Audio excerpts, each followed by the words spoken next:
जय जय महावीर हे भक्तमन्दार हे सुन्दराकार हे वेदसञ्चार हे आञ्जनेय ब्रह्मदेवादि संकीर्तित भक्तजन संसेवित भवन्नाम संकीर्तनाजन्य पुण्येन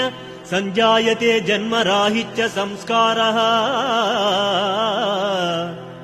दुष्टजन संहारः शिष्टजन सम्मोदः नमो वायुपुत्रा नमो दिव्यगात्रा नमो तीक्ष्णनेत्रा भवन्नामस्मरणं भवद्रूपध्यानम् ऐहिकाबन्धसम्मोहिनं वैरिषड्वर्गजालावमग्रम् मां पाहि प्रभो आञ्जनेय सुग्रीवदेवाज्ञया अब्धिमुल्लङ्घ्य लङ्काम्